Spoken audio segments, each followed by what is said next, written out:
Aproveitando que estão de pé, vamos ler o texto de Mateus 13, de 1 a 9 e 18 a 23.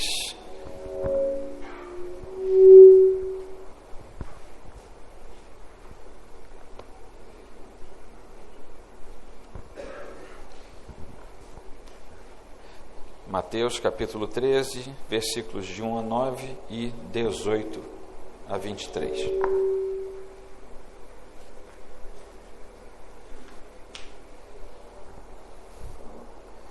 Naquele mesmo dia, Jesus saiu de casa e se assentou à beira-mar. E grandes multidões se reuniram em volta dele, de modo que entrou num barco e se assentou. E toda a multidão estava em pé na praia, e de muitas coisas lhes falou por parábolas, dizendo: Eis que o semeador saiu a semear. E ao semear, uma parte caiu à beira do caminho, e vindo as aves a comeram. Outra parte caiu em solo rochoso, onde a terra era pouca, e logo nasceu, visto não ser profunda a terra. Saindo, porém, o sol a queimou, e porque não tinha raiz, secou-se. Outra parte caiu entre os espinhos, e os espinhos cresceram e a sufocaram. Outra, enfim, caiu em boa terra e deu fruto, a 100, a 60 e a 30 por um. Quem tem ouvidos para ouvir, ouça. Ouçam, portanto, o que significa a parábola do semeador. A todos os que ouvem a palavra do reino e não a compreendem, vem o maligno e arrebata o que lhes foi semeado no coração. Este é o que foi semeado à beira do caminho. O que foi semeado em solo rochoso, esse é o que ouve a palavra e logo a recebe com alegria. Mas ele não tem raiz em si mesmo, sendo de pouca duração. Quando chega a angústia ou a perseguição por causa da palavra, logo se escandaliza. O que foi semeado entre os espinhos é o que ouve a palavra, porém as preocupações deste mundo e a fascinação das riquezas sufocam a palavra e ela fica infrutífera. Mas o que foi semeado em boa terra é o que ouve a palavra e a compreende. Esse frutifica e produz a 100, a 60 e a 30 por um. Palavra do Senhor, você pode se sentar. É uma alegria grande sempre estar aqui com vocês, ver o fruto deste trabalho que tem se multiplicado, se consolidado, e que o Senhor continue abençoando cada um dos irmãos, todos aqueles que se envolvem neste trabalho vigoroso para a glória do Senhor. Trago meu abraço lá do conselho, dos irmãos da Igreja Presbiteriana, lá no bairro de São Cristóvão, e que sejamos sempre irmanados por esses vínculos. Bom, meus irmãos, existe uma diferença muito grande entre receber uma mensagem e simplesmente tomar conhecimento daquela mensagem. Há diferenças que se estabelecem nisso. Uma pessoa, por exemplo, pode receber pelo correio. Eu não sei quem aqui ainda viu carta pelo correio, né? Mas era muito comum. Eu mesmo fazia parte de um clube chamado International Pen Friends. Você escrevia, você se inscrevia e você tinha seus pen friends, né? Seus correspondentes em vários lugares do mundo. Aquilo servia para a gente treinar a escrita em outros idiomas. Eram cartas que iam, cartas que voltavam. E você imagina uma pessoa recebendo uma carta, naqueles moldes ainda, lá pelo correio, uma carta importante. Ela olha o envelope, reconhece o remetente, sabe que é para ela, abre, lê algumas linhas daquela carta, talvez até diga para alguém, compartilhe com alguém do seu conhecimento: olha, eu recebi uma carta, que legal, veio de tal lugar, uma carta bacana. Mas depois de ler superficialmente aquela carta, pega aquela carta, o envelope, e coloca ali sobre a mesa, deixa num canto e continua a viver exatamente como antes, sem que aquilo faça nenhuma relação na sua vida. A carta chegou. Essa é verdade. A carta foi aberta. Isso é verdade também. Ela foi lida, mesmo que superficialmente. Isso é verdade. Talvez as suas palavras tenham sido totalmente compreendidas. E quem sabe isso é verdade. Mas não aconteceu nada. Ela pegou aquela carta, botou em cima da mesa e esqueceu daquilo. Agora vamos imaginar uma outra pessoa que recebe uma carta parecida com aquela. Outra pessoa, em outro lugar. Ela lê aquela carta e percebe que aquela mensagem, de fato, o que ela trazia era uma exigência de mudança. Ela tinha que tomar uma decisão. Por exemplo, você recebeu uma carta do Ministério da Fazenda e você tem que fazer alguma coisa, não é mais carta naquele modelo, mas é uma correspondência escrita, fazendo uma analogia, e você tem que tomar uma determinada decisão, porque aquilo, caso contrário, vai gerar um problema para você. A pessoa se levanta, muda os seus planos, muda o que ia fazer naquela hora, procura o que a carta determinava e passa a fazer ou a viver de acordo com aquilo que recebeu. As duas pessoas receberam uma carta semelhante. A diferença não estava na mensagem. A mensagem era tão importante quanto nas duas cartas recebidas. A diferença se concentra na maneira como aquela mensagem foi tratada e não no seu conteúdo. O conteúdo era o mesmo. E essa distinção é fundamental para a gente colocar os olhos na parábola do semeador e entender que o envelope foi entregue, a mensagem foi dada, a carta chegou, só que algumas pessoas deixam em cima da mesa e outras pessoas leem e dão passos suficientes para transformar a sua vida. Jesus não está simplesmente falando aqui sobre pessoas que nunca ouviram o Evangelho. Ele está falando sobre pessoas que ouvem a palavra de modo concreto. Todas elas entraram em contato com a palavra, aquilo que foi pregado, aquilo que foi dado, foi entendido. De alguma maneira, todos recebem a mesma mensagem, todas estão diante da palavra do reino, mas os resultados são radicalmente opostos. E aqui na parábola não são só dois resultados diferentes, tem mais resultados diferentes. Algumas pessoas ouvem e não acontece nada. Ninguém aqui provavelmente não conhece alguém do seu relacionamento que tenha ouvido a mesma mensagem do Evangelho e que nada aconteceu naquela vida.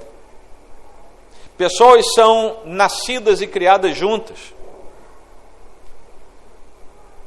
No meio do caminho, um se afasta totalmente da retidão, inclusive da sua vida privada, se torna corrupto, marginal, não sei, vai para um mundo estranho.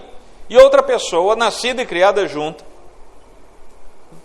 se torna membro de uma igreja, um cristão professo, alguém sério na presença de Deus, mas lá atrás os dois ouviram o Evangelho do mesmo jeito. Por que que no coração de um houve vida e no coração do outro permaneceu a morte? A diferença, e eu queria que vocês tivessem isso em mente hoje, a diferença não está na semente.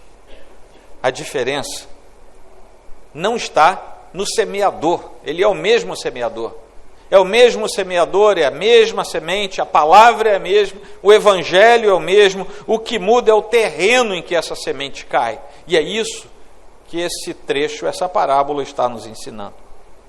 Aqui reside a seriedade daquilo que Jesus está dizendo. Ele não está simplesmente explicando, porque algumas pessoas não se convertem, mas ele está examinando os quadros possíveis de corações sobre os quais essa semente cai.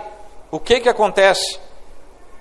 E aí a gente começa a chegar a conclusões para o nosso dia. Passados 2000 e poucos anos de Jesus ter contado essa parábola, a gente hoje se depara de novo com algumas perguntas, tornadas contemporâneas. Por exemplo, eu frequento a igreja, eu ouço sermões, eu conheço a Bíblia, eu sinto alguma coisa na igreja, eu me emociono com a mensagem. Não é isso que Jesus está perguntando, não é disso que Jesus está falando. A pergunta de Jesus é muito mais profunda que isso. A pergunta é: que espécie de ouvinte sou eu diante da palavra? E a mesma questão que estava por trás da parábola do semeador está aqui hoje, nesta manhã de 16 de agosto de 2021. É isso mesmo? Vocês estavam atentos, né? 2026.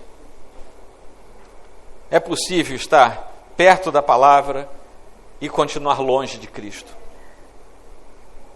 É possível receber a palavra com muita alegria e mesmo assim essa palavra não gerar raízes no coração. É possível ouvir durante anos e anos essa mesma palavra e ainda assim permitir que as preocupações do mundo sufoquem a nossa fé. É possível ouvir, compreender, perseverar e produzir frutos também diante da mesma palavra. A palavra de Deus, neste momento, nesta parábola, nos conduz a uma questão que precisa estar viva no nosso coração. O que a palavra de Deus está produzindo em nós? Nós precisamos parar de olhar para o coração do outro. Por que que o fulano não se arrependeu? E a gente precisa começar a olhar para o nosso coração. O que que a palavra de Deus está produzindo em nós? Mateus aqui coloca essa parábola num momento significativo do ministério de Jesus Cristo. Se a gente andar para trás, no capítulo 12, a oposição a Cristo já tinha se tornado mais intensa. Os fariseus estavam questionando sua autoridade, já faziam isso abertamente. Eles criticavam as suas obras publicamente. Chegaram a atribuir o que Jesus fazia ao poder do próprio Satanás. Aquilo que o Espírito Santo realizava através de Jesus, eles começaram a dizer que aquilo era obra de Satanás. E aqui no final do capítulo anterior, Jesus redefine a sua própria família, o conceito da família segundo ele tinha vindo estabelecer. Aquele que fizer a vontade do meu Pai Celeste, esse é meu irmão, minha irmã e minha mãe. E ali Jesus está dando o embrião do que seria a família da fé, aquilo em que nós vivemos hoje. Aí quando chegamos aqui ao capítulo 13, Jesus sai de casa, ele se senta à beira-mar. Isso eu acho que todo mundo aqui gosta de fazer, né? Sair de casa, olhar o mar, sentar. Roberta, então, não pode ver um pedaço de mar, fica feliz da vida. Uma grande multidão se reúne, como só ia acontecer quando Jesus andava. Aí Jesus entra no barco. Enquanto a multidão fica lá na praia, ele começa a falar por parábolas, ele começa a contar histórias que eram naturais para aquele povo. E a primeira parábola que ele conta é exatamente a do semeador. Ele faz um intervalo, logo assim que ele conta a parábola, ele faz um intervalo e explica o conceito de parábolas, me parece que foi o sermão da semana passada, ele nos explica a todos que ali, explica a todos aqueles que ali estavam, o porquê da parábola, o porquê que ele contava, introduz um conceito que era estranho para todos os judeus daquele tempo e continua sendo esquisito para muita gente hoje. Não é para todo mundo entender e absorver, é só para alguns. E ele vai explicar isso a partir do texto de Isaías, capítulo 9. E depois ele termina, uma vez que ele explica o porquê da parábola, ele volta e explica a parábola do semeador, aí a partir daquilo que ele tinha acabado de falar sobre o que era uma parábola. E depois ele prossegue. A parábola do joio, do grão de mostarda, do fermento, todas juntas, em volta, em torno de um só significado, e aí ele volta a falar sobre as parábolas, que complementa o texto da explicação às parábolas. É um capítulo peculiar, mas é extremamente didático. Nessa primeira parábola, a história é a seguinte: um semeador saiu para semear. Vamos lembrar o que era uma semeadura naquele tempo. Não havia agronegócio naquele tempo. Tá? Não tinha aqueles mega tratores que fazem tudo. O sujeito precisava revolver a terra, normalmente com um arado puxado por algum animal, e quando ele fazia aquela cova, ele vinha com um saco de sementes, e ele simplesmente jogava semente. Naquele tempo ninguém pensava em plantar. As pessoas simplesmente lançavam a semente. Essa era a prática daquele tempo. Não pensavam em plantar no sentido de fazer covinha, tá? Botar semente lá, não, simplesmente jogavam. Isso era um processo mais natural. Parte dessa semente cai na beira do caminho, uma parte vai cair num chão cheio de pedra, solo pedregoso, uma outra parte vai cair no meio de uns espinhos que estavam ali, alguns arbustos com espinhos, provavelmente, e a semente, a última história que a semente vai cair numa terra que é boa. Então, provavelmente, aquele semeador já não estava num ritmo muito normal, porque o natural seria ele preparar a terra e, na terra preparada, lançar a semente. Mas esse semeador já tem um ato peculiar. Ele lança a semente em qualquer lugar. Não apenas no terreno que ele preparou, mas em qualquer lugar. E é por isso que há sementes que caem em lugar indevido, porque ele simplesmente vai lançando a semente. Algo muito parecido com o que os pássaros fazem. Comem frutos e, ao se livrarem do resto dos frutos, as sementes vão sendo espalhadas. É óbvio que o passarinho não escolhe onde faz isso. E algumas sementes caem em solo pedregoso, outras em solo espinhoso, outras em boa terra. E é por isso que a gente tem a expansão da fauna e da flora. Quando os discípulos perguntam pelo significado, aí é que Jesus vai dar aquela explicação. O problema, volto a dizer, nessa história aqui, não é a semente. Era a mesma semente. Ela era boa. Ela era fértil. Ela gerava vida. O problema era onde a semente ia cair. Algumas pessoas ouvem a palavra de Deus, mas permanecem endurecidos. Jesus estava falando prioritariamente ali para judeus, gente que conhecia a natureza da revelação que tinha sido dada na antiga aliança. Não era gente para a qual Jesus tinha que parar para explicar quem era Yahvé, quem eram os profetas. Eles sabiam quem eram. Mesmo as pessoas comuns sabiam. E talvez se Jesus estivesse andando entre nós hoje contando essa parábola, o primeiro lugar onde ele fosse contar essa parábola seria dentro de uma igreja. Se a gente fizesse uma analogia. E de certa forma é isso que ele está fazendo aqui hoje. Porque dentro das igrejas há pessoas que ouvem a palavra e continuam endurecidas. Ele começa dizendo: a todos aqueles, onde é que está o versículo?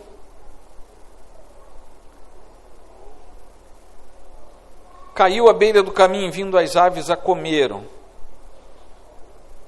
Outra parte caiu em solo rochoso. Saindo, porém, o sol a queimou. Sem raiz, ela secou. Aquela parte que caiu entre os espinhos foram sufocadas. Mas outra caiu em terra boa. São os 4 exemplos que ele dá aqui. A todos os que ouvem a palavra do reino e não conseguem compreender, o maligno é aquele que vem e arrebata. Isso está lá no versículo 19. Vamos ler. A todos os que ouvem a palavra do reino e não a compreendem, vem o maligno e arrebata o que lhes foi semeado no coração. Este é o que foi semeado à beira do caminho.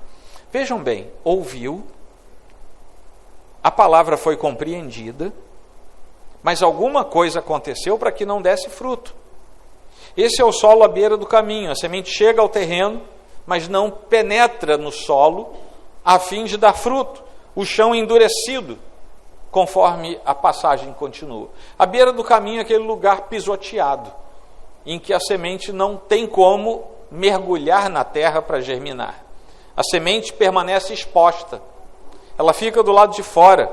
E antes que ela possa criar qualquer raiz, ela é tomada, ela é levada. Jesus aqui está descrevendo uma das maiores tragédias que podem se assolar sobre uma vida espiritual.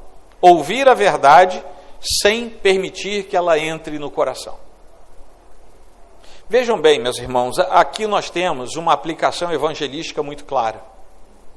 Mas nesta manhã eu queria dar uma aplicação de espiritualidade para nós. Porque fica muito evidente, todo mundo aqui vai me dar uma interpretação para os 4 itens que Jesus mencionou. Para os 4 pontos do lançamento da semente que ele mencionou. Mas eu queria falar de nós. Queria falar de nós que estamos domingo após domingo na igreja. Que a semente é lançada diante de nós e cai à beira do caminho do nosso coração e não interfere nas mudanças da nossa alma. Foi John Stott que certa vez falou que um dos maiores dilemas do pastor é que todo domingo, domingo após domingo, ele prega sobre a mesma palavra para o mesmo público e vê os mesmos resultados. Ninguém muda.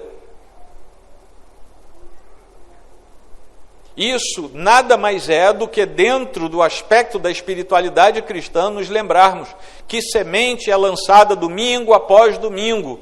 E nós temos que responder no meu caminho, na minha vida, na minha alma, no meu coração, onde essa semente está caindo. É na beira do caminho? O maligno vai tirar. Se é na beira do caminho do meu coração, o maligno vai usurpar essa semente. Ela não vai dar efeito. E aí a gente se transforma, como tantos crentes que a gente conhece, em gente que vem aos domingos à igreja, bate o seu cartão, a consciência fica limpa e depois vai trabalhar toda a semana como se nunca tivesse ouvido aquele sermão do domingo. Não dá transformação. A palavra foi compreendida, mas a semente nem está mais lá. O maligno tirou. Não se trata simplesmente de uma incapacidade intelectual. O homem pode possuir grande inteligência e ainda assim permanecer, mesmo dentro da igreja, espiritualmente com seus olhos embaçados. Pode compreender as palavras de um sermão, mas quem sabe não compreender plenamente a realidade para a qual essas palavras apontam. Pode saber o que é arrependimento e nunca se arrepender. Pode saber o que é perdão e nunca perdoar.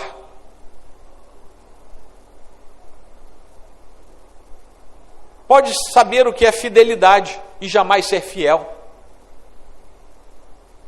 São pessoas que ouviram a palavra, entenderam a palavra, estão no ambiente da palavra, mas a palavra teve a sua semente lançada na beira do caminho. Coração endurecido, como aquela beira do caminho pisoteado, não recebe essa palavra. E aí que Jesus acrescenta, vem o maligno e arrebata, pega essa semente e leva embora. Isso significa que a pregação não acontece num ambiente espiritualmente neutro. E eu quero dizer para você nesta manhã, como bom presbiteriano, que sim, existe uma luta por você. O Senhor lança a palavra, mas tem o inimigo da sua alma querendo arrebatar a semente dessa palavra. Isso aqui não é neutro, existe uma luta por você. É por isso que ninguém deveria ouvir a palavra de Deus de qualquer jeito, porque estar diante da exposição da palavra de Deus não é simplesmente uma informação religiosa que é passada de alguma maneira, mas ela vem diante de nós como uma convocação que exige que tomemos uma decisão. Se até hoje você tem permitido que a palavra de Deus caia à beira do seu caminho, hoje é dia de você mudar isso, como bom crente, fiel ao Senhor. E aí a gente se pergunta, a palavra só está chegando aos meus ouvidos? Ou ela de fato está penetrando no meu coração? Se ela estiver na beira do caminho, não vai entrar no seu coração. Há também as pessoas que recebem a palavra, mas não possuem raízes. O segundo tipo de terreno, que é mencionado aqui, ele parece até diferente, né? Está lá no versículo 20. O que foi semeado em solo rochoso, esse é o que ouve a palavra e logo a recebe com alegria. Mas ele não tem raiz em si mesmo, sendo de pouca duração. E aí quando vem a angústia, quando vem a perseguição, por causa da palavra, vejam bem, a angústia aqui é identificada. A angústia por causa da palavra. É perseguição por causa da palavra. Ou a própria angústia. Aqui existe uma reação até positiva, né? No começo da história até positivo. Existe uma alegria, existe entusiasmo, existe efusão de alegria, uma resposta que pode parecer promissora. A semente chegou a brotar, ou seja, ela entrou no terreno e chegou a brotar. Ela teve alguma raiz. Mas aí é o que Jesus fala. Ele não tem raiz em si mesmo, o solo era rochoso, era difícil. Aí aquela sementinha achou um lugar entre algumas pedras, a raiz entrou um pouquinho, mas o solo era pedregoso. E solo pedregoso não é só por cima, é por baixo também. A raiz encontrou dificuldades, não conseguiu se firmar. E aí veio angústia, perseguição por causa da palavra e desanimou profundamente aqueles sobre cujas pedras misturadas com terra tinha caído aquela semente. E aqui tem uma diferença fundamental com relação ao primeiro caso. Uma resposta inicial à palavra de Deus, que é diferente do primeiro, que não teve. Não é necessariamente uma resposta definitiva e perseverante à palavra de Deus. Talvez isso se encaixe naquele caso da pessoa que senta ao seu lado na igreja, domingo após domingo, e de repente some. Eu não sei se aqui já teve, lá na minha igreja já teve gente assim. Gente que chega com alegria, assim mesmo, parece isso aqui. A gente chega com alegria, se dá bem, faz isso, faz aquilo. Tem o caso de um rapaz lá, muito querido nosso. Começou a tocar na igreja, tal, bem quisto por todos, a igreja ajudava, todo mundo ajudava, tal. Ele morava numa situação difícil, quando conseguiu emprego, nunca mais voltou na igreja. A raiz dele era pequenininha e foi fácil tirar. Talvez o que parecesse uma bênção, ter arranjado emprego, tenha gerado as angústias, quem sabe existenciais, relacionais, e aquilo desanimou a sua caminhada. A intensidade da experiência inicial não é a principal evidência de uma conversão genuína. Tem gente que chega fazendo alarde, festas, solta fogos, e já pede para fazer, se entrega, e quando você vai ver, era, como a gente diz, fogo de palha. A emoção pode acompanhar a fé, mas a emoção não é a essência da fé. E isso fica claro depois. O teste aparece quando seguir Jesus deixa de ser conveniente, quando as perseguições vêm por causa de Jesus ou porque angústias assolam aquela vida. Enquanto a palavra promete consolo, esperança e bênção, tudo parece que está fácil, tudo parece andar bem. Mas o que será que acontece com essas pessoas quando elas enfrentam vicissitudes severas na vida, precisam renunciar coisas que parecem boas ou que parecem promissoras na sua caminhada pessoal, familiar, profissional, acadêmica, seja lá o que for, elas se desestabilizam. E aí vem à tona o fato de que elas eram uma plantinha, parece, como é o nome daquela plantinha? Uma raiz curtinha, que sobrevive a qualquer coisa. Aquela que a gente quase não põe água nela. É da família. Que tem mãe de milhares. Suculenta. Parece a suculenta. Suculenta, você olha para ela, faz assim, você já arranca. Não é verdade? Só que a infeliz, é difícil morrer aquele negócio, né? Mas está lá. Mas eu estava me referindo à raiz. Lá em casa, toda vez que a gente quebra caneca, copinho e tal, aquilo vira um vasinho, né? Se tiver inteiro, né? Se tiver rachado apenas. Aí é impressionante. Você vai num vasinho daqueles temporários, você faz assim, você tira tudo. E você põe em cima da outra, ela, em 38 segundos, ela já está agarrada ali.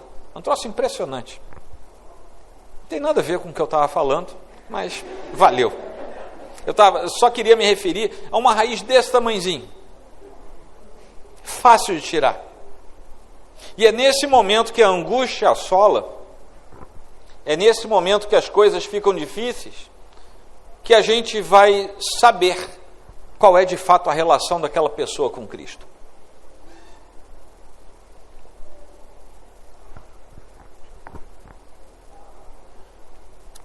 Quando obedecer significa perder alguma coisa? Quando ser fiel significa ser deixado de lado?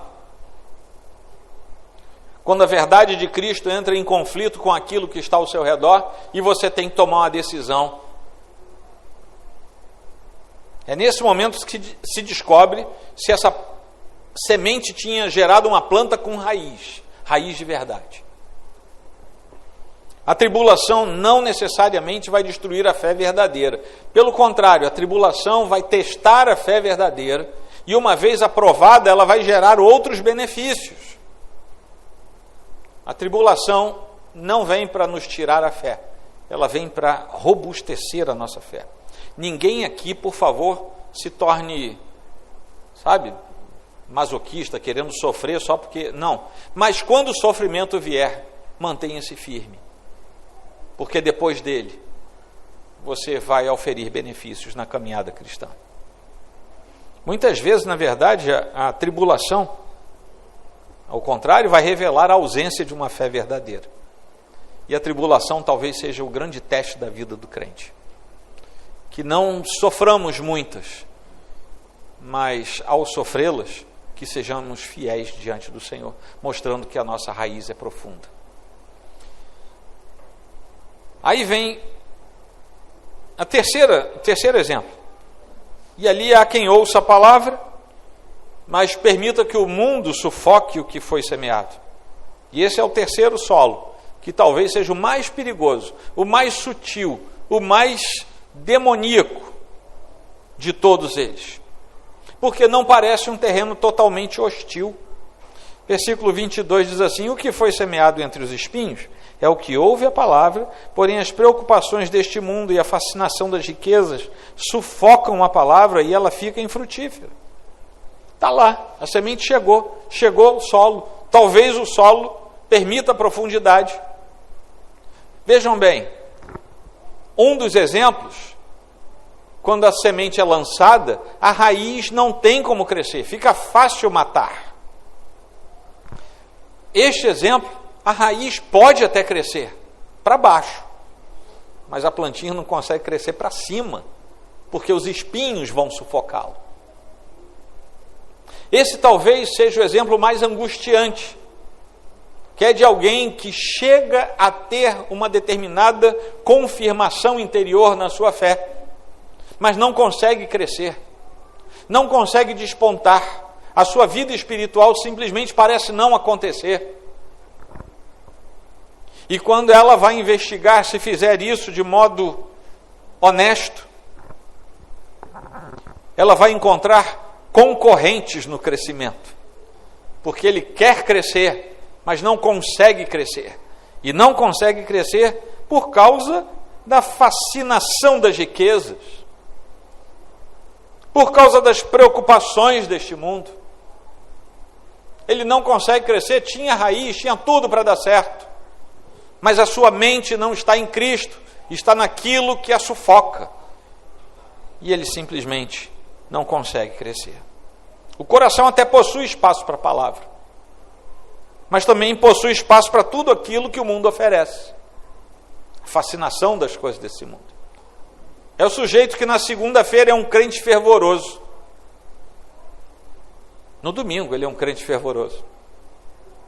Mas na segunda-feira é um sujeito absolutamente secularizado, que as fascinações desse mundo tomaram conta da sua mente.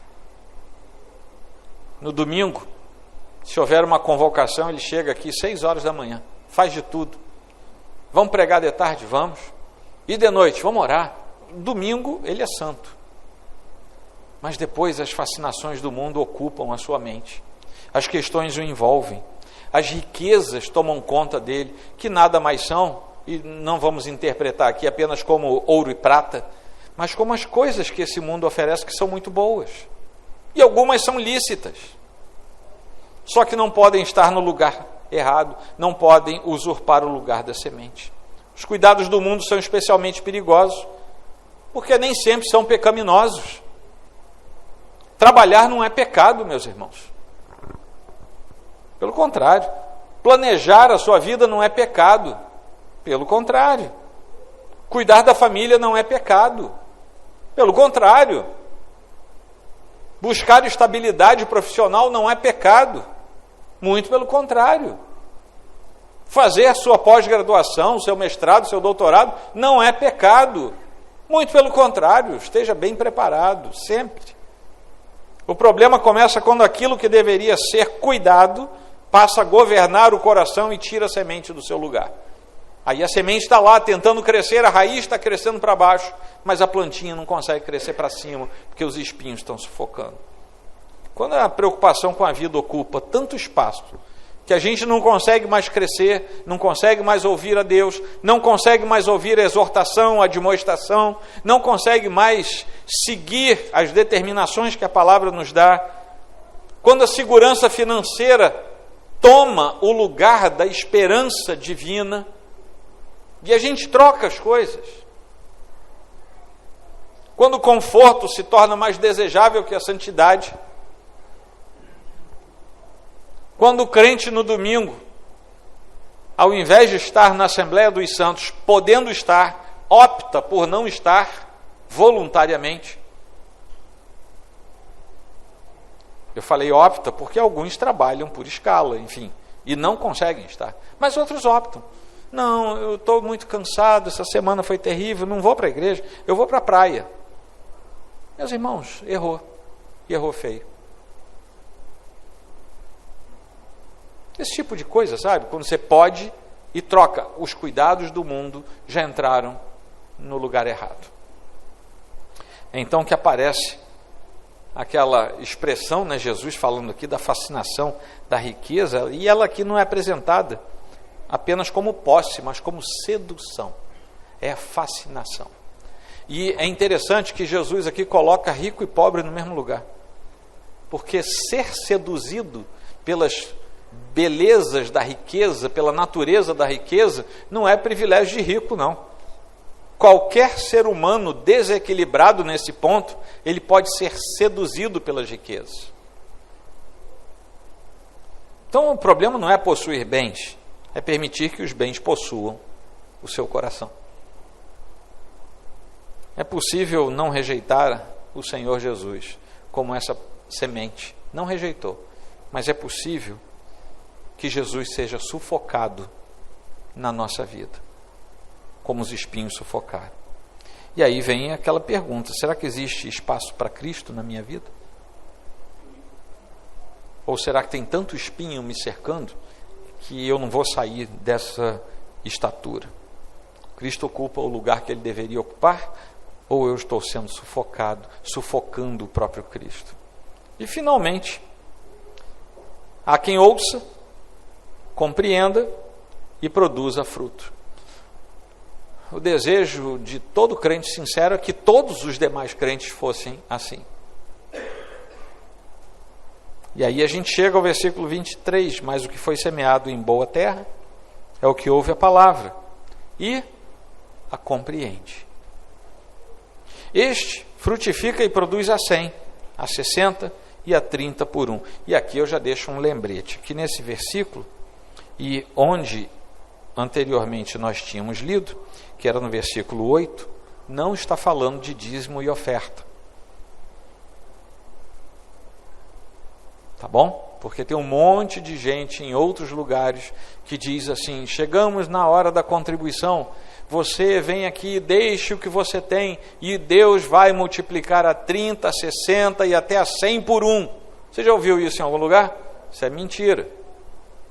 Deus pode fazer isso? Pode, se Ele quiser, mas isso não está prometido aqui. Aqui está falando da pregação do Evangelho e da espiritualidade cristã. Não está falando de dinheiro. Tá bom? Fica, como é que é? Fica a dica, né? É que eu sou mais velho, eu tenho que pedir ajuda aí dos universitários de vez em quando. Aqui está o verdadeiro ouvinte. Eu gostaria muito que todos nós fôssemos assim. Ele ouve, ele compreende e ele frutifica. A sequência é importante, porque não basta ouvir, tem que compreender.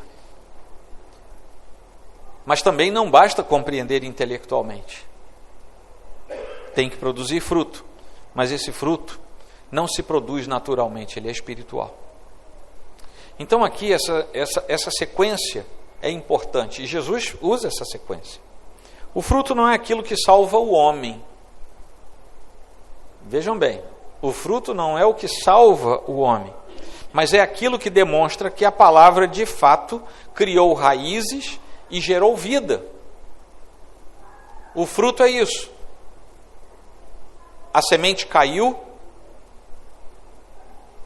houve vida, a vida está preservada, mantida, e por isso o fruto é um indicador de que ali a semente deu certo. A fé verdadeira, ela se torna visível. A fé verdadeira não é algo que você esconda, nem dos seus irmãos e muito menos de quem está lá fora. Ela aparece no arrependimento, ela aparece na santidade, ela aparece na obediência, ela aparece no amor, ela aparece na perseverança, ela aparece no fruto do Espírito que vem sobre nós como um todo, na misericórdia, na maneira de tratar o outro, na maneira de trabalhar, na maneira de administrar o dinheiro, na maneira de administrar as coisas da casa de Deus ou da nossa casa, na maneira de enfrentar o sofrimento, ou na maneira até mesmo de ter a negação de si mesmo. A palavra que realmente entra no coração, ela não permanece no nosso intelecto. Ela precisa descer. Ela passa pela compreensão e vai gerar fruto. É aquilo que a gente diz, a palavra foi entendida, mas ela precisa descer para o coração. Essa palavra modifica a vida. E aí eu pergunto, você está precisando mudar alguma coisa na sua vida? Nesta manhã de domingo, por causa do que Jesus disse, eu estou repetindo para você, não adianta você ter as primeiras 3 sementes, ou você se comportar como receptáculo das primeiras 3 sementes. Se você está compreendendo tudo que está sendo pregado hoje a partir desta palavra, que é do Senhor Jesus, é texto revelado da Escritura, a disposição no seu coração deve ser de receber essa palavra, compreendendo o que ela diz, mas permitindo que ao final de tudo ela gere fruto, e o fruto vai ser de mudança. Não para os outros verem, para você saber que mudou perante o Senhor, mas eu digo a você que a mudança será perceptível também aos demais. É por isso que em determinado lugar Paulo vai falar assim de modo muito contundente: você mentia? Não minta mais. Você roubava? Não roube mais. Ele não está falando do aparato da moralidade, porque qualquer pessoa pode ser de boa índole e ter boa moral. Ele está falando do externar algo que Deus fez naquele coração. E só é capaz de ser transformado, a pessoa pode ser comedida. É como o pessoal que pede ajuda ao AA. Vai passar o resto da vida dizendo, eu sou dependente, mas eu estou limpo. E graças a Deus, isso faz parte da graça comum. Quantos milhares de pessoas já foram ajudados, mas não são transformados. Eles aprendem a se segurar. A semente do Evangelho transforma. E até aquele que era viciado pode ser limpo, mas ele não vai mais dizer eu estou limpo. Ele vai dizer eu fui limpo.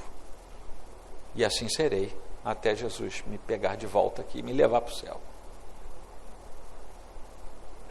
Essa semente não permanece estéril de forma alguma. E aí, meus irmãos, nós vamos voltar lá para aquela imagem. Lembra da carta que o pessoal mandava? Um leu de qualquer jeito, largou em cima da mesa. O outro leu com cuidado e foi resolver o problema que estava, a demanda que estava ali naquela carta. Aquelas 2 pessoas receberam uma mensagem igual, as 2 leram, Mas a diferença entre elas não estava na qualidade da carta. Só lembrando a historinha que eu contei para vocês. Estava na resposta que seria dada. É exatamente aqui que a parábola confronta o nosso coração. Não basta a gente ter ouvido a palavra de Deus. Nesta manhã, aqui neste lugar, todo mundo ouviu a palavra de Deus. A mesma palavra. Todo mundo aqui ouviu a mesma coisa. Eu não tenho ainda a habilidade de falar uma coisa para um lado e falar outra coisa para o outro ao mesmo tempo. Não tenho essa habilidade. E a menos que você estivesse devaneando nos seus pensamentos pessoais, você ouviu o que todo mundo ouviu aqui também. A palavra foi a mesma. Talvez vocês tenham gostado, talvez porque eu não sei, isso é gosto pessoal. Talvez vocês tenham gostado da forma da exposição. Talvez vocês tenham compreendido o que eu falei. Talvez tenha gerado até alguma expectativa no coração. Nada disso é suficiente. A mesma palavra, talvez os mesmos apreços, talvez os mesmos pensamentos ou muito semelhantes. E eu vou me fixar agora nessa última palavra, nessa última semente. A palavra de Deus exige uma resposta. Ninguém se encontra com Cristo e sai do mesmo jeito. E Ele é a palavra viva. Ele é o Logos encarnado. Ele é aquele por cujo meio, por cuja instrumentalidade tudo que existe foi feito. E é diante desse Cristo que nós estamos hoje, da sua palavra, que o nosso coração está aberto. Talvez aqui no nosso meio haja pessoas que estão ouvindo a palavra há muito tempo, mas o seu coração já está acostumado à palavra, se acostuma com a palavra, se acostuma com ser crente, se acostuma com o domingo, se acostuma com a palavra do pastor, se acostuma com os louvores, está acostumado, é alguém acostumado. E por estar tão acostumado se tornou impermeável. Sabe aquele ambiente impermeável que você joga água, a água não molha, né? Escorre. Alguns podem estar impermeáveis. Sabe o que é, mas está tão acostumado que não gera mais efeito. É sempre o outro, né? O fala Jeová é sempre o vizinho, nunca é para ele. Talvez alguém tenha experimentado um entusiasmo espiritual na sua caminhada, e quem sabe isso até surgiu hoje, no meio do culto, no meio da palavra, não sei. Mas aí começa a pensar que tem tanta dificuldade na sua vida, tem tanta coisa acontecendo ao mesmo tempo, que vai sair por aquelas portas sem que a palavra tenha gerado raízes suficientes. Talvez um outro caso seja de gente que está sinceramente preocupado com Cristo, mas tenha permitido que os cuidados dessa vida, a sedução das riquezas, os planos pessoais, ocupem tanto espaço que a palavra já não produz nenhum fruto. Mas talvez nós estejamos também diante de alguém que precisa simplesmente ouvir o chamado de Cristo para continuar perseverando. Receber a palavra, guardar a palavra e permitir que a palavra produza fruto. Se a palavra começar a produzir fruto, vai ser uma multiplicação, porque vem a 30, 60 e até a 100 por um. A questão que nos envolve aqui nesta manhã não é quanto tempo a semente vai permanecer sobre o terreno. Teve uma que caiu, o passarinho pegou logo. Teve outra que ficou um tempo maior e até criou raízes, mas estava num lugar ruim, os espinhos sufocaram. O problema não é quanto tempo vai ficar ali esperando. A questão é o que aconteceu com ela depois que ela caiu. Ela teve tempo, ela estava no terreno certo.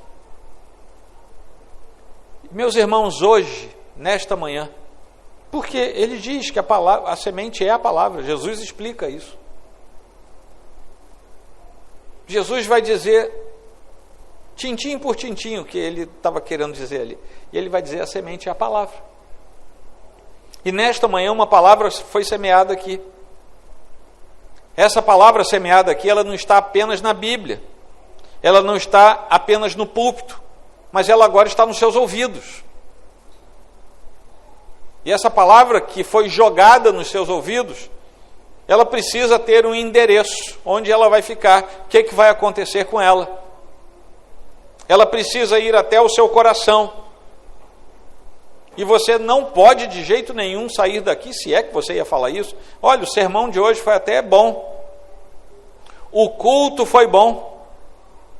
O culto foi festivo, foi alegre. Não, não é isso que você tem que sair dizendo. Mesmo que isso seja verdade. Isso não é o centro da sua percepção aqui. O centro da sua percepção, domingo após domingo, é onde a palavra de hoje achou lugar no meu coração. O que a palavra de Deus exige que eu abandone? Eu tenho certeza que você sabe o que precisa abandonar. Tenho certeza. E se você não souber, seja fiel ao Senhor, que Ele próprio vai dizer para o seu coração. O que a palavra exige que eu creia? O que a palavra exige que eu tenha como bandeira da minha vida lá fora, na rua? Que pecado a palavra de hoje está expondo na minha vida? O que a palavra exige que eu obedeça a partir de hoje? Que fruto eu deveria produzir por causa da palavra? Todas as perguntas que eu acabei de fazer encontram resposta na parábola do semeador. E principalmente na explicação dela. Já indo para o final, o semeador continua semeando. O Senhor Jesus Cristo, pela ação do Espírito Santo, passou aqui esse culto inteiro jogando a sua semente. E ele continua jogando a sua semente. A palavra continua sendo proclamada graças ao bom Deus, porque num monte de lugar que está reunido agora, a palavra não é mais proclamada. O reino continua sendo anunciado, mas aqui é possível que haja 4 terrenos diferentes. Que Deus nos livre de sermos ouvintes endurecidos, superficiais, ou sufocados. Os 3 primeiros casos. E que pela graça de Deus sejamos aquela boa terra. Nosso coração seja não apenas bem arado, como fertilizado para receber a boa palavra.